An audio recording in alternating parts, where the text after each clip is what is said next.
ಕೇಂದ್ರ ಸರ್ಕಾರ ಜಾರಿಗೆ ತಂದಿರುವ 4 ಕಾರ್ಮಿಕ ಸಂಹಿತೆಗಳನ್ನು ರದ್ದುಪಡಿಸಬೇಕು ಎಂದು ಆಗ್ರಹಿಸಿ ದೇಶವ್ಯಾಪಿ ಮುಷ್ಕರದ ಬೆನ್ನಲ್ಲೇ ಹುಬ್ಬಳ್ಳಿಯಲ್ಲಿ ಕಾರ್ಮಿಕ ಸಂಘಟನೆಗಳು ಬೃಹತ್ ಪ್ರತಿಭಟನೆ ನಡೆಸಿವೆ.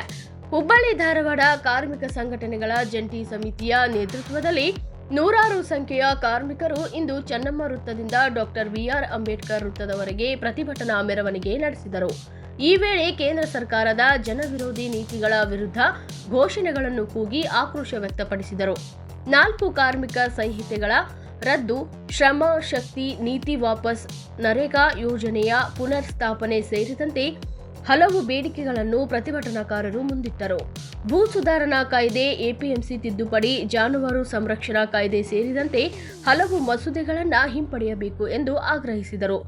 ಕನಿಷ್ಠ ವೇತನ ಹೆಚ್ಚಳಕ್ಕೆ ಸಂಬಂಧಿಸಿದಂತೆ ಕನಿಷ್ಠ ವೇತನ ಸಲಹಾ ಮಂಡಳಿ ನೀಡಿರುವ ಶಿಫಾರಸುಗಳನ್ನು ತಕ್ಷಣ ಅಂತಿಮ ಅಧಿಸೂಚನೆಯಾಗಿ ಹೊರಡಿಸಬೇಕು ಎಂದು ಒತ್ತಾಯಿಸಿದರು. ದೇಶದಲ್ಲಿ ಜಾರಿ ಇದ್ದಂತ 29 ಕಾರ್ಮಿಕ ಕಾಯ್ದೆಗಳನ್ನು ರದ್ದುಗೊಳಿಸಲಾಗಿದೆ. ಕೇಂದ್ರ ಸರ್ಕಾರ ಈ ಕಾಯ್ದೆಗಳನ್ನು ರದ್ದುಗೊಳಿಸಿ 4 ಲೇಬರ್ ಕೋಡ್ಗಳನ್ನು ಜಾರಿಗೆ ಮಾಡಿದೆ.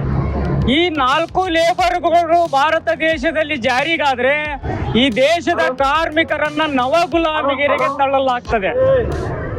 ಕಾರ್ಮಿಕರ ಸಂಘ ಕಟ್ಟುವ ಹಕ್ಕು, ಅವರ ಕೂಲಿಯ ಹಕ್ಕು, ಅವರ ಚೌಕಾಸಿಯ ಹಕ್ಕು, ಅವರ ಬದುಕಿನ ಹಕ್ಕನ್ನೇ ಕಸಿಲಾಗಿದೆ.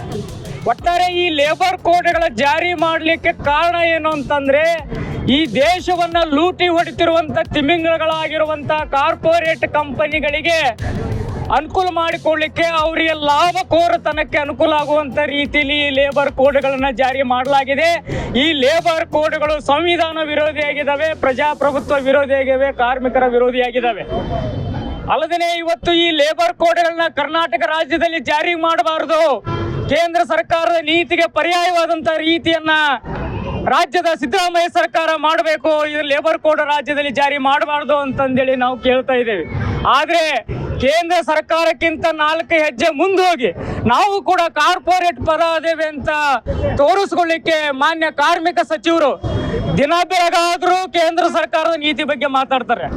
ಆದ್ರೆ ಈ ಲೇಬರ್ ಕೋಡ್ಗಳ ಬಗ್ಗೆ ಮಾತಾಡ್ತಾ ಇಲ್ಲ.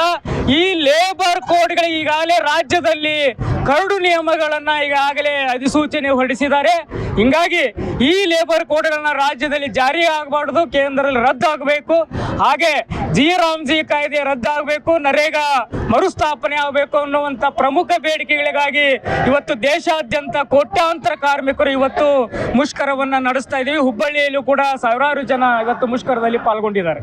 ಅಸಂಘಟಿತ ಕಾರ್ಮಿಕರಿಗೆ ಸಮಗ್ರ ಸಾಮಾಜಿಕ ಭದ್ರತೆ, ಗುತ್ತಿಗೆ ಹಾಗೂ ಹೊರಗುತ್ತಿಗೆ ನೌಕರರಿಗೆ ಖಾಯಂ ಉದ್ಯೋಗ, ಸ್ತ್ರೀ ನೌಕರರನ್ನು ಕಾರ್ಮಿಕರೆಂದು ಪರಿಗಣಿಸಿ ನಿವೃತ್ತಿ, ಇಡಿಗಂಟು ಮತ್ತು ಗ್ರ್ಯಾಚ್ಯುಟಿ ನೀಡಬೇಕು ಎಂದು ಹೇಳಿದರು.